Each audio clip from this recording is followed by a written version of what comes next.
government not involved in court's ruling on Kelantan Syariah provisions. Sarawak to turn into country's second rice bowl.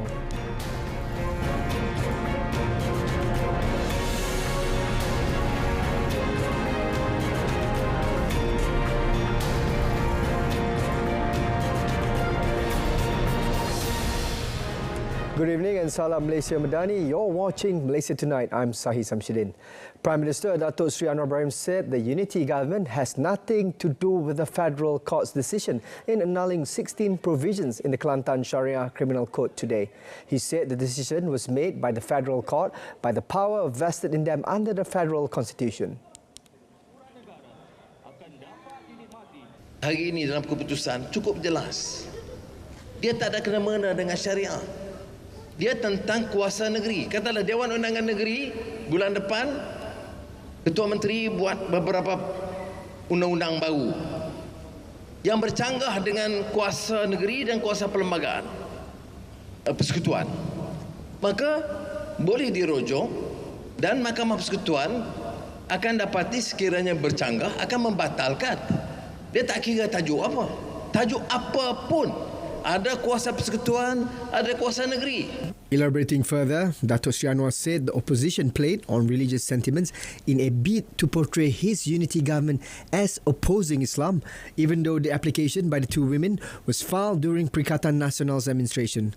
Therefore, the Premier said the current government has established the National Council for Islamic Religious Affairs Malaysia, chaired by the Sultan of Selangor, Sultan Sharifuddin Idris Shah, to examine matters related to Sharia laws used in each state. Melaka received 10 million ringgit from the federal government as additional funds to further strengthen the technical and vocational education and training TVET program in the state. Prime Minister Datuk Seri Anwar Ibrahim, in announcing the allocation, said the funds could be used by TVET institutions to collaborate with industry players. He said Melaka has shown its TVET capabilities and to increase cooperation and synergy with large TVET companies such as Infineon, Honda, CTRM and so on. The Premier further noted that the funds are given to ensure people get jobs that pay well, not just 2,000 ringgit per month, but a minimum of 3,500 ringgit and above. Datuk Seri Anwar also announced an additional 25 million ringgit for conservation efforts at the United Nations Educational, Scientific and Cultural Organization UNESCO World Heritage Site in the state. Meanwhile, a total of 238.7 million ringgit would be channeled to Melaka this year, compared to 233.6 million ringgit last year. For development projects in Melaka, a total of 800 million ringgit has been set aside for this year, involving 230 projects. On another note, the Premier said the findings of the Public Service Remuneration System SSPA study are expected to be announced by the fourth quarter of this year at the latest. He said that the time has come to expedite the process to benefit civil servants nationwide. Dari tahun lalu saya bagi jaminan dan tahun ini sudah sampai ke tahap dan saya percepatkan proses itu dan mungkin dalam tempoh 2 bulan kita percepatkan dan dalam tempoh 3 bulan saya bentangkan kepada jemaah menteri dan boleh diumumkan suku ketiga ataupun selewat-lewatnya suku keempat. It was previously reported that the final report of the SSPA study is expected to be completed within 2 months. Datuk Seri Anwar reportedly said that the matter was decided based on the agreement of Chief Secretary to the Government Tan Sri Mohd Zulkifli Ali and Director General of Public Service Datuk Seri Wan Ahmad Dahlan Abdul Aziz. There will be no door-to-door visits by the Department of Statistics Malaysia DOSM and no payment is required to fill the required information in Central Database Hub PADU. Chief Statistician Datuk Seri Dr. Muhammad Uzair Mahidin said Malaysians should be careful not to fall victim to irresponsible quarters, potentially taking advantage of the ongoing nationwide PADU registration process. Ada pihak-pihak yang mengambil kesempatan bertindak seolah-olah dia daripada tim yang melaksanakan padu dan sebagainya. Dan sebenarnya pelaksanaan padu ni tak ada charge pun. Tak ada yang ada kesempatan satu pendaftaran RM10, RM20, tak ada. Kita tidak ada. Dan juga ada juga yang sengaja macam menakut-nakutkan orang bila isi padu hilang duit dalam akaun, tidak tepat. Jadi itu satu perkara yang sebenarnya nak mengeluarkan duit 1 sen dalam akaun pun kita perlu ada OTP, ada password dan sebagainya. Itu saya rasa perkara yang tidak bertanggungjawab.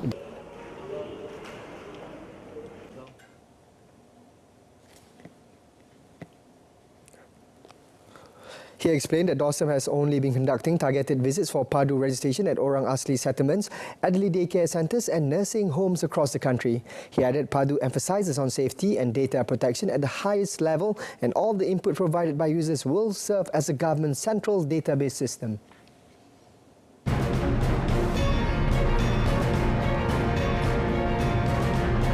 Still ahead in our business segment, FBM KLCI expected to hover around 1,600 mark this year.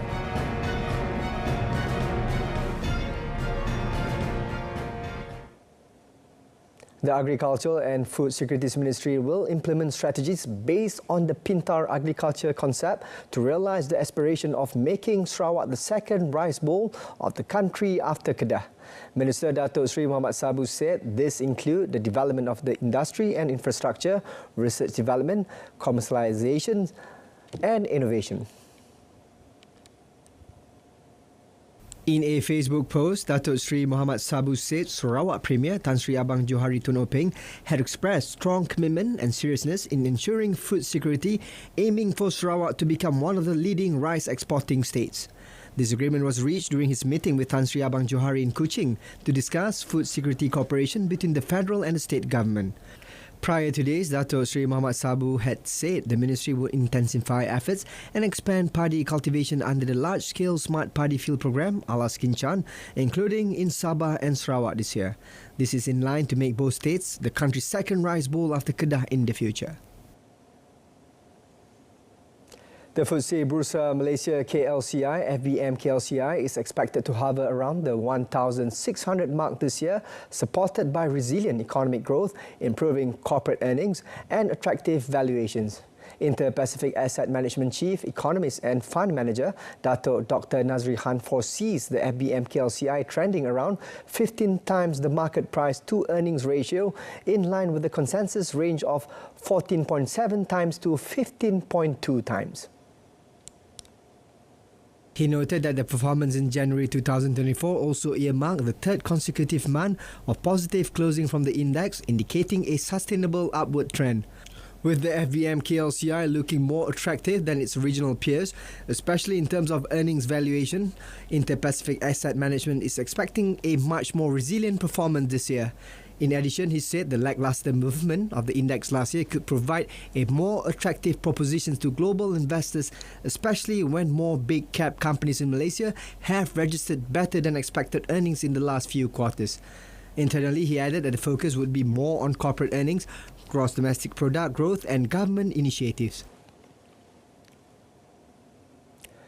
Malaysia's wholesale and retail trade that recorded a sales value of 143.9 billion ringgit in December last year is reflecting the country's economy that is in a positive condition. Economist Professor Emeritus Dr. Bajoy Badai is expecting the positive momentum to continue in the first quarter of this year. However, he said the economic development will also depend on the current global situation. Jadi kemungkinannya di suku tahun pertama kita akan masih melihat pertumbuhan yang positif walaupun mungkin angkanya semakin menurun.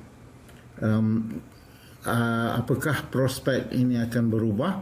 Akan bergantung kepada bagaimana kita akan meningkatkan atau sekurang-kurangnya mengekalkan keyakinan pengguna tentang prospek ekonomi di tahun 2024. Cabarannya ialah cabaran luaran di mana peperangan di Ukraine dan khususnya peperangan di Gaza menyebabkan pengguna-pengguna sangat skeptikal tentang prospek ekonomi 2024. He added that the country's current financial foundation is good and needs to be utilised in the best possible way to drive the country's economic growth. The Inland Revenue Board, LHDN, has urged taxpayers to check their tax areas and travel restriction status before planning to travel abroad this school holiday. In a statement today, LHDN said that taxpayers can check their tax areas status via the My Tax portal and their travel restriction status at the website as shown on the screen. If taxpayers have tax arrears, records and are subject to travel restrictions, they are requested to make a payment or contact the LHDN office handling their tax files for installment payment negotiations to enable them to continue travelling abroad.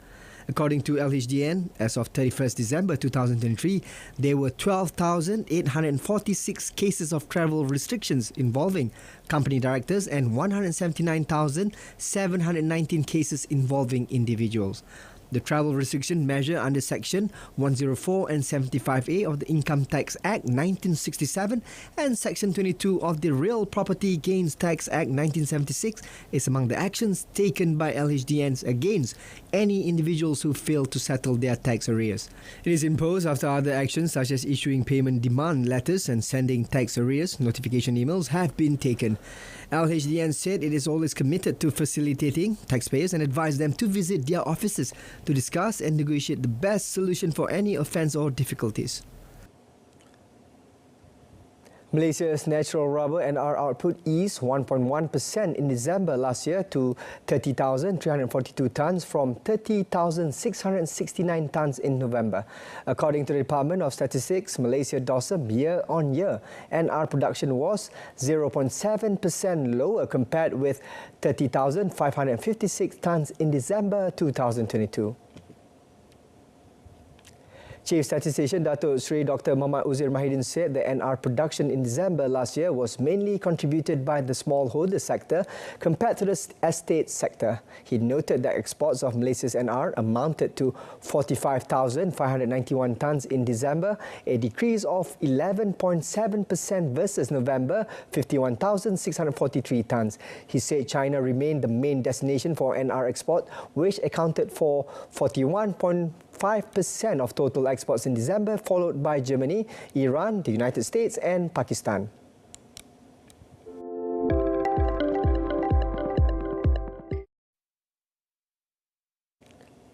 And now we move on to the next segment of our bulletin on the table. Over to you, Otto.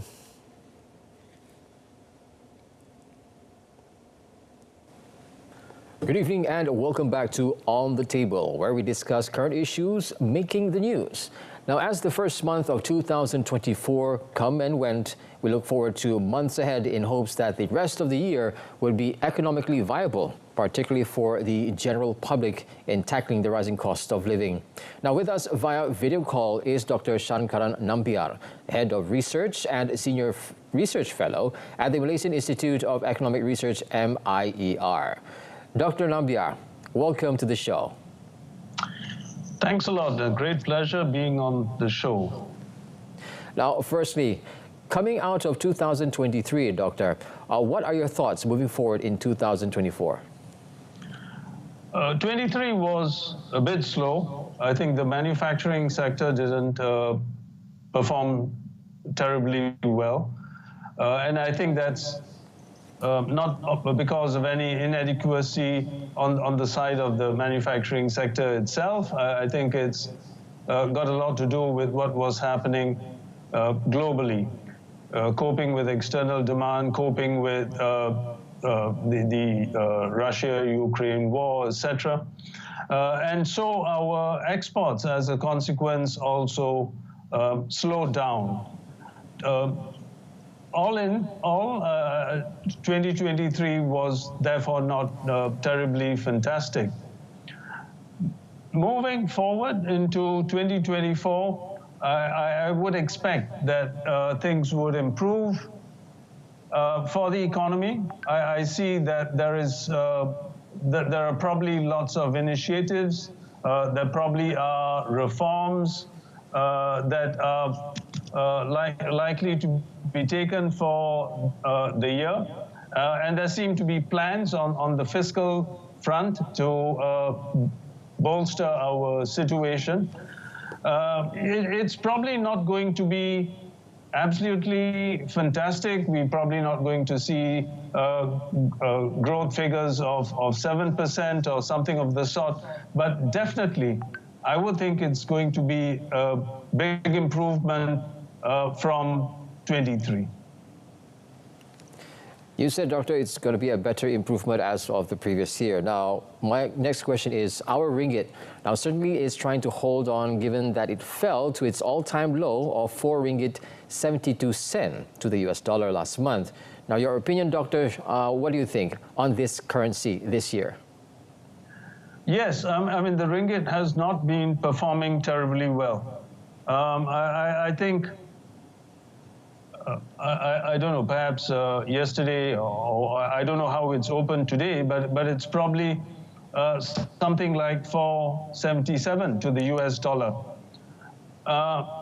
Having said that, I would expect that things probably would improve as we go forward. A lot of what happens to the ringgit depends on a number of things. It depends on how well we are trading. I expect on that side, on the trade side, we probably would be doing much better this year than we did last year. There is the possibility, there are signs that it could improve. I think also foreign direct investment, I see that as probably being brighter this year. But I think an important factor that will induce confidence will be the kind of measures that we are likely to take in strengthening our fiscal space. I think there will be fiscal reforms this year. I mean, a number of them have already been announced. They will be rolled out as the year proceeds. That will strengthen our fiscal position. There were concerns with regard to political uncertainty. I think those have, by and large, been rooted out. So I see 2024 as being a year which will project, which will give a lot more confidence, especially to foreign investors. And I think as the year goes forward, we could expect, and as these reforms come in place, I think we'd be able to induce more confidence and therefore see the ringgit strengthening. Also, there are the big infrastructure projects that were announced in Budget 2024. Those will also be kicking in this year, which would be another big factor to push up the ringgit. Well, let's hope so, Doctor, seeing that we are trying to get back our ringgit into a good standing with the world. And speaking of which, is tagging the ringgit a good idea today? How are we to survive with the basket of currencies out there, particularly regionally? The Singapore dollar, for example. I think we're quite clear on the kind of factors that affect the ringgit. And I think many of them have been addressed, if not directly, then indirectly. For instance, the whole slew of taxes, the tax reforms that are going to be introduced that would strengthen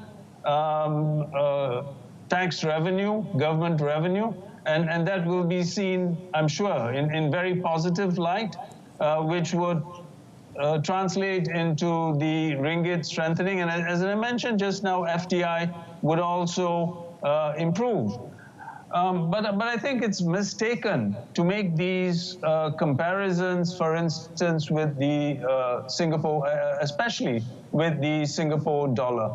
I think we have a different sort of approach to the economy.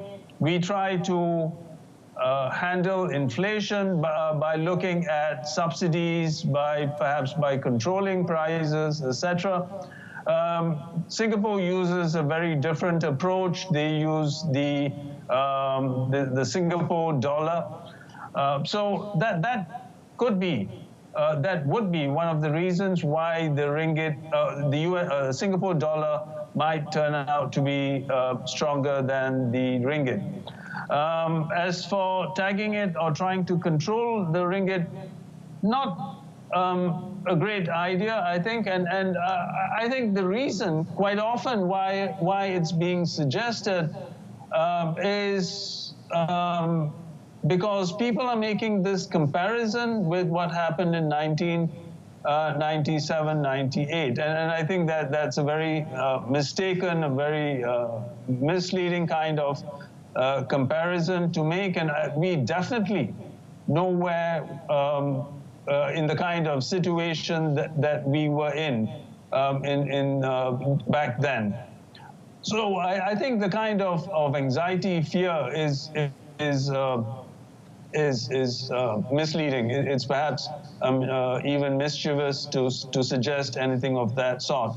And I also think that number one, I don't think there's a need to do it, and I think the kind of policies that are being introduced, the attempt to make FDI Malaysia a more attractive place for FDI, those are the kinds of structural reforms that we do need to put in place. And finally, sort of a negative kind of argument would be that if you do introduce something like controls or try to peg the ringgit, that would send a very bad signal out to the markets. And I don't think it will be taken favorably. It might be a good stopgap measure, but I think it would do quite a bit to erode the confidence of foreign investors. So I think we would do well to stay away from that idea. Thank you very much, Doctor, for that. Now, coming into this, another revenue source for the government would be taxes, which also could offset aids to the people, let alone subsidies. Now, your thoughts on whether we might see an increase in taxes? We've already seen a 10% sales tax imposed on low-value goods of overseas items purchased online, which began in January. That's right. I suppose that was one of several measures that have been and that will be introduced over the year. There was also the there's also the capital gains tax of 10% from the disposal of unlisted shares. Yes, the high value goods tax, which probably rolls in May. The service tax rate goes up from 6 to 8%, and also there's the expansion of taxable services, and there would be, I presume, some kind of reconfiguration of subsidy rationalization, which again would come in later in the year, perhaps closer to the second half of the year. So something that we have been talking about for a long time will finally come into place. We've been talking about targeted subsidies, and we've been saying that subsidies have been extended or to the T20. They have been taking advantage of it quite unnecessarily. And I suppose steps will be taken to curb that, and PADU has been is being put in place in order to make targeted subsidies possible. So I think we have the whole package that's coming in, and I think that will strengthen tax revenue, government revenue. Also, we would be seeing e-invoicing. It probably affects a smaller band of firms, but it is, I think, yet another measure that's being taken to make sure that the tax collection system is more efficient. So I think we quite well geared up, or we're gearing up, I think, pretty well to address some of the gaps that we have noticed and have been talking a lot for quite a while. We finally getting serious about them. Thank you very much, Doctor, for that. Now, with regards to the subsidies and taxes that we mentioned early on, oil prices have been stagnant for some time now, particularly around 95 at 2 ringgit 5 cent. Now, do you foresee a reduction in or increase of fuel subsidy is already costly at the price, I might add as well? To start with, I don't see the oil prices escalating. My guess is that the oil prices, unless there is something that's quite unexpected that happens, I expect oil prices to remain, Brent to remain very much where it is right now. True, you possibly might have some unexpected events. There is, of course, the possibility of geopolitical risks coming out of the Middle East or related to Middle East.